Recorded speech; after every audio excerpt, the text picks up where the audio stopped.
Welcome to edu tutorials. Myself Anju. अभी तक हमारे ऑलमोस्ट 5 to 6 वीडियोस आ चुके हैं। हमने फाइनल अकाउंट्स के इश्यू ऑफ शेयर स्टार्ट किया था। इश्यू ऑफ शेयर्स के भी 3 वीडियोस आ चुके हैं। Then we have started with the final account. Final accounts के मेरे पहले लेक्चर्स में तुम लोगों को ट्रायल बैलेंस में हमारा trading account, profit and loss क्या बनता है, बैलेंस शीट कैसे बनता है, एडजस्टमेंट्स हमने बेसिक एडजस्टमेंट्स लिए थे। अब हम लोग देखेंगे हिडन एडजस्टमेंट्स। हिडन एडजस्टमेंट्स क्या होते हैं? जो हमारे ट्रायल बैलेंस के बीच में एक एडजस्टमेंट जैसा दिया रहता है, जिसमें मंथ्स एंड ऑल दिए रहते हैं। सो उसको हम लोग बहुत अच्छे से कर सकते हैं ताकि वो हम लोग का लॉजिक क्लियर हो जाएगा। सो कि इसको किधर अटेम्प्ट करना है, कैसे पोस्टिंग करनी है वो। सो आज हम लोग हिडन एडजस्टमेंट्स के ऊपर टॉपिक लेने वाले हैं। आई थिंक कि तुम लोग को मेरे वीडियोस हेल्पफुल हो रहे रहेंगे, और कुछ भी रहेगा doubts you can comment so that I can make the videos on that. मैंने बहुत बार बोला है कि कमेंट्स करो ताकि मैं उस पर वीडियो बनाऊं, तो मुझे कमेंट्स नहीं आ रहे हैं। जो कमेंट्स चाहिए जिसके हिसाब से मैं बना सकूं। So if it's better for you all कि तुम कमेंट्स करो तो कि मैं सेम वीडियोस ले सके। एग्जाम्स का एकदम टाइम नजदीक आ रहा है। ऑलमोस्ट हम लोग 1 महीने में एग्जाम्स के लिए प्रिपेयर करके देने वाले हैं। और हमारी स्टडीज कैसे चालू हुई हमको पता नहीं। न्यू ईयर गया, सबका न्यू ईयर तक हैंगओवर उतरा नहीं रहेगा। मस्ती मजाक, घूमना फिरना, फ्रेंड्स के साथ बाहर जाना, घूमना फिरना। सो ये सब चीजें तो चलते ही रहेगी लाइफ में। You have a long life and a long future. For the time being focus on studies. अपना 100% दो कि जब रिजल्ट दिखाने जाओ तो खुशी खुशी जाओ कि ये है मेरा रिजल्ट, ये है मेरी मेहनत। और मेहनत 1 महीने में भी यहाँ से यहाँ जा सकती है। बस you need to start today itself. Comment करो और किस टॉपिक पे चाहिए। If I would be very like to help you out कि मेरी तरफ से जो हो सके मैं डेफिनेटली वो टॉपिक एक्सप्लेन करने की कोशिश करूंगी। Just comment what you want. Okay, today we are going to start with the hidden adjustment. What is hidden adjustment? पहले तो हम लोगों ने हिडन एडजस्टमेंट किसमें आता है, that is final account. Final account हम लोगों ने स्टार्ट किया था। मैंने फर्स्ट लेक्चर फाइनल अकाउंट का लिया था, जिसमें मैंने बताया था ट्रेडिंग अकाउंट क्या होता है, प्रॉफिट एंड लॉस अकाउंट क्या होता है, बैलेंस शीट क्या होता है, और हमने एडजस्टमेंट देखे थे। अब हम देखेंगे हिडन एडजस्टमेंट। मतलब एडजस्टमेंट क्या होता है? ट्रायल बैलेंस के नीचे एडजस्टमेंट दिए हुए थे, पर हिडन एडजस्टमेंट क्या होते हैं? जो ट्रायल बैलेंस के बीच में आते हैं।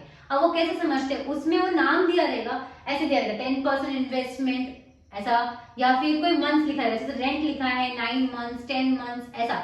तो जब ये से चीजें आती है मंथ्स के बेसिस पे या परसेंटेज के बेसिस पे आती है, तो उसको हम बोलते हैं हिडन एडजस्टमेंट। छुपे हुए एडजस्टमेंट जो हमको समझ में नहीं है उनसे पोस्टिंग कर देंगे। And every adjustment has 2 effect. हम लोग ट्रायल बैलेंस का सिर्फ एक ही इफेक्ट मारते हैं, पर जब हिडन एडजस्टमेंट है तो उसके भी 2 इफेक्ट होते हैं। बच्चे क्या करते हैं? एक ही इफेक्ट आते हैं, सेकेंड इफेक्ट नहीं डालते। तो hidden adjustment is very important, उसको समझ के लो। मैंने हर एक सम में से थोड़ा थोड़ा सा जो भी ऐसा लगा मुझे हिडन एडजस्टमेंट है, मैंने उस चक्कर हिडन एडजस्टमेंट निकाला है। हिडन एडजस्टमेंट को कैलकुलेट कैसे करते हैं, उसका इफेक्ट कैसे आएगा, एक डेबिट एक क्रेडिट जैसा हमारा वैसे ही आने वाला है।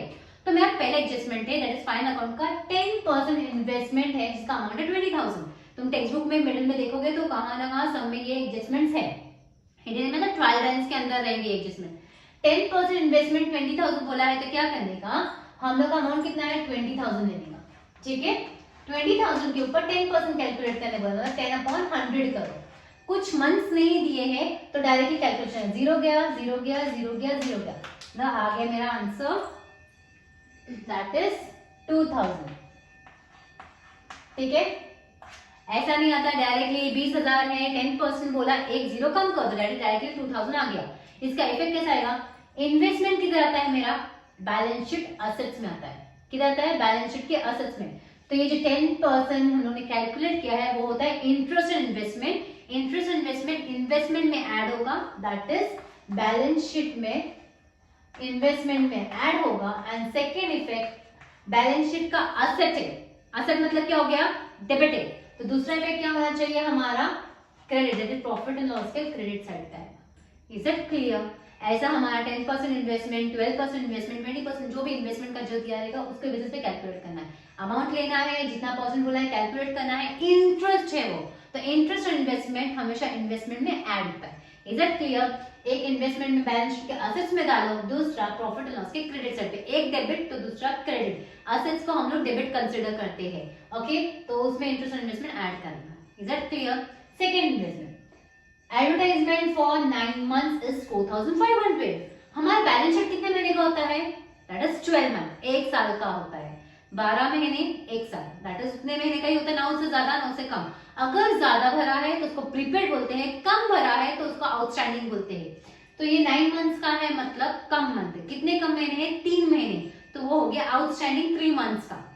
ओके, सो 3 मंथ्स कैसे कैलकुलेट करोगे? 4500 लो, उसको 9 से डिवाइड करो। So 9 1 जा 9, 9 5 जा 45, कितना आ गया? 500। ये 500 रुपीज मेरा मंथली है। मेरा कितने महीने का कम है? 9 में 2 3 प्लस करोगे तो 12 होगा, तो दैट इज मल्टीप्लाई बाय 3, तो हो गया 1500, दैट इज 1500। तो 3 मंथ्स का मेरा एडवर्टाइजमेंट कितना है? 1500। सो 9 में ये 1500 को प्लस करो, 9 मंथ्स में 3 मंथ्स का प्लस करो, 4500 प्लस 1500 करोगे, सो ये आएगा हमारा amount, that is will be 0 0 10 और 6 6000 रुपीज। आउटर कॉलम में 6000 आएगा। ये हो गया आउटस्टैंडिंग। और उसका सेकेंड इफेक्ट, आउटस्टैंडिंग हमारा किधर आता है? दैट इज प्रॉफिट लॉस में पहले आउटस्टैंडिंग ऐड करोगे, and second effect balance sheet में लायबिलिटी साइड पे आएगा। आउटस्टैंडिंग हमेशा लायबिलिटी साइड पे आता है। समझ में आया? Advertisement for 2 years is 4000। मैंने पहले ही बोला है बैलेंस शीट कितने साल की होती है? 1 साल की। 1 साल की मतलब 4000 2 साल का है, तो 1 साल का कितना रहेगा? ऑटोमेटिकली लॉजिक लगाओ, हम दुकान में गए, अगर किसी से पैसे ले रहे 4000 रुपए 2 साल के लिए, तो 1 साल का 2000 रुपए डायरेक्टली कैलकुलेट करो, उसको कैलकुलेशन में टाइम वेस्ट मत करो, ठीक है? तो मतलब इनडायरेक्टली 4000 2 साल का दिया है, मतलब 1 साल का उसने एडवांस में दिया है। एडवांस मतलब क्या होता है? प्रीपेड। प्रीपेड को हमेशा माइनस करते हैं, तो तुम क्या करोगे? एडवर्टाइजमेंट लिखोगे, उसमें लेस प्रीपेड करोगे, ठीक है? एडवर्टाइजमेंट का 4000 लिखोगे, लेस प्रीपेड 2000 करोगे, तो आउटर कॉलम में कितना आएगा? 2000। समझ में आया? ये हम लोग किधर करते हैं? प्रॉफिट एंड लॉस में करेंगे। और उसका सेकंड इफेक्ट किधर आएगा? प्रीपेड हमारा किधर आता है? एसेट्स में आता है। किधर आता है? एसेट्स में, वो भी ये 2000 का एंट्री आएगा। समझ में आया? Is that clear? कैसे कैलकुलेट किया? ये आउटस्टैंडिंग को हमेशा ऐड करते हैं। लिखेंगे कैसे? एडवर्टाइजमेंट लिखोगे, दैट इज 4500, एड आउटस्टैंडिंग लिखोगे, दैट इज 1500, आउटर कॉलम कितना आएगा तुम्हारा? 6000। Is that clear? और उसका सेकंड पे आउटस्टैंडिंग हमारा किधर आता है? लायबिलिटीज। ये समझ में आया? फिर एडवर्टाइजमेंट फॉर 3 साल के लिए 30000 है, ऑफ कोर्स 3 साल के लिए 30000 मतलब 1 साल का कितना हो गया? 10000, ठीक है? बाहर 10,000 आना चाहिए, उसने एडवांस कितने साल का पे किया है? 2 साल का, दैट इज 20,000। 1 साल का 10, 30 को 10 से डिवाइड 3 से डिवाइड करोगे तो 10,000 आएगा। समझ में आ गया? तो 1 साल का 10 है, तो यहाँ पर क्या लिखोगे तुम? एडवर्टाइजमेंट लिखोगे, एडवर्टाइजमेंट का अमाउंट 30,000 लिखोगे, किधर? प्रॉफिट एंड लॉस में। लेस कितने साल का एडवांस है? प्रीपेड करोगे, दैट इज 20,000 रुपए, तो आउटर कॉलम कितना आएगा? 10,000 रुपीज। समझ में आया? मतलब बाहर की कॉलम में 1 साल का ही अमाउंट आना चाहिए, और जो एक्स्ट्रा था 20,000 वो माइनस हो जाएगा। ये 20,000 का इफेक्ट प्रीपेड है, तो ये आएगा हमारा एसेट्स में। Is that clear? समझ में आया? एडजस्टमेंट है हमारा 12% गवर्नमेंट बॉन्ड्स। पहले चेक करने का वो कौन से साइड पे है। ये जो मैंने एडजस्टमेंट लिया है उसका अमाउंट डेबिट साइड पे दिया हुआ है। डेबिट साइड पे मतलब ये 12% गवर्नमेंट बॉन्ड्स अगर डेबिट साइड पे दिया है मतलब वो एसेट्स में जाएगा। पहला चीज तो उसका एसेट्स में जाएगा, किधर जाएगा कंफ्यूज मत होना, एसेट्स में जाएगा, ठीक है? उसका अमाउंट 40,000 है, तो कैलकुलेट कैसे करना बहुत इंपॉर्टेंट है। 40,000 उसका अमाउंट लो, लिया, 12% बोला मतलब 12/100 करो, इनटू यहाँ पर तारीख दी है 1 जनवरी। सो जनवरी और हमारा ईयर एंड क्या होता है? 31 मार्च, तो जनवरी फरवरी मार्च 3 months, so into 3 divide by 12। Is it clear? फिर हम क्या करेंगे? ये 12 को ये 12 को कट कर दो, कट कर दिया, 0 गया 0 गया 0 गया 0 गया, ठीक है? 400 इंटू 3 कितना हो जाएगा? 4 3 12, 1200, ठीक है? इसको बोलते add interest on government bonds, ठीक है? एसेट्स में ऐड करो, दैट इज गवर्नमेंट बॉन्ड्स में एसेट्स में ऐड करो। एसेट्स में ऐड किया मतलब वो डेबिट हो गया, उसका सेकंड इफेक्ट किधर आएगा? हमारा प्रॉफिट एंड लॉस के क्रेडिट साइड पे। Is it clear? समझ में आया? दूसरा इंश्योरेंस। इंश्योरेंस किधर आता है? हमारा प्रॉफिट एंड लॉस में आता है। किधर आता है इंश्योरेंस? प्रॉफिट एंड लॉस में। तो वहां पर क्या लिखोगे? इंश्योरेंस लिखोगे ऐसा प्रॉफिट एंड लॉस में। उसके आगे लिखोगे 9 मंथ्स के लिए 9000। मैंने पहले ही बोला था पूरा बैलेंस शीट हमारा कितने साल का होता है, या पूरा 1 साल का। सो मतलब इसमें 3 महीने की कमी है। एक लॉजिक है, मेरे को किसी को 9000 रुपए 9 महीने में दिया है मैंने, तो हर महीने कितने कितने दिया देगा? 1000 रुपए दे देगा। सो 3 महीने का कितना हो जाएगा हमारा? 3000 रुपए। ऐसे डायरेक्टली कैलकुलेट कर सकते हो लॉजिकली, या फिर 9000 को 9 से डिवाइड करो, यू विल गेट 1000। 1000 को 3 से मल्टीप्लाई करो, so you get outstanding 3 months का 3000। Out of column will be 12000 रुपए। सेकेंड इफेक्ट किसका आएगा? ये जो 3000 है ना, इसका आएगा। आउटस्टैंडिंग हमारा किधर आता है? लायबिलिटी साइड पे। समझ में आया? Is that clear? Then rent for 10 month. Rent भी किधर आता है हमारा? प्रॉफिट एंड लॉस में। सो रेंट लिखोगे, मैंने पहले ही हुआ था, पूरा बैलेंस शीट कितने साल का होता है? 1 साल का, दैट इज 12 महीने का। ये 10 महीने का, मतलब कितने महीने की कमी है? 2 महीने के। Again it is an outstanding 10 months का 10,000 रुपए। सो इट्स लॉजिकल कि 2 महीने का कितना रहेगा? 2000 रुपए, दैट इज 10,000। 10 महीने के लिए 1 महीने का 1000, 2 महीने का that will be outstanding 2 month का 2000 रुपए। टोटल कितना आ गया बाहर? 12000 रुपए। ये 2000 का सेकेंड इफेक्ट किधर आएगा हमारा? Outstanding, that is liability side पे। Is that clear? Will be on the liability side. This 2000 will be on the liability side. Is that clear? Logically सारे hidden adjustment है। कभी कभार बोर्ड में एक hidden adjustment तो दिया हुआ ही रहता है most probably, तो वो तुमको अच्छे से आना चाहिए ना।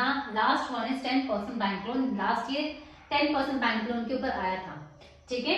10% बैंक लोन हमारा रहता है क्रेडिट साइड पे। कौन सा साइड पे था?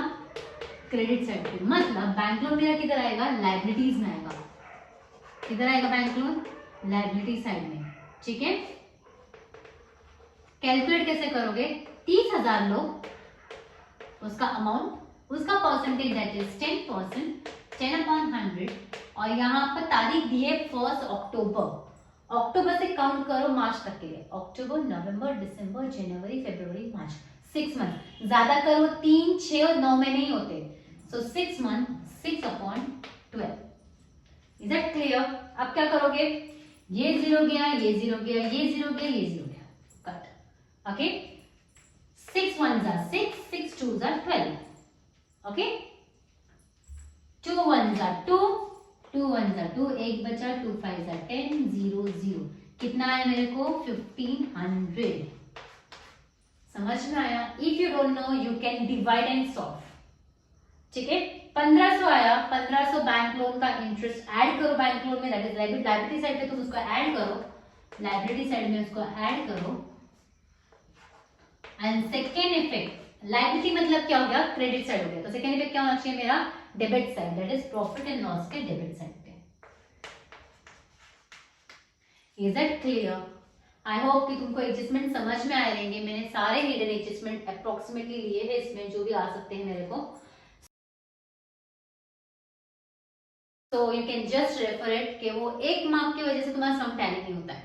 And every hidden adjustment has true effect, तो ध्यान से उसका सेकेंड इफेक्ट जरूर डालना। सो मेरा I think so intro final account का हो गया है। I will see if I get a time कि मैं नेक्स्ट तुम लोगों के लिए 1-2 सम्स डेफिनेटली ले लूंगी। कौन सा टाइप का सम चाहिए और कौन सा सम चाहिए आप कमेंट करो, ताकि मैं फाइनल अकाउंट का वही सम लूँ। So it will be very helpful for you all. So like, subscribe and share with your friends and everyone. Bye, take care.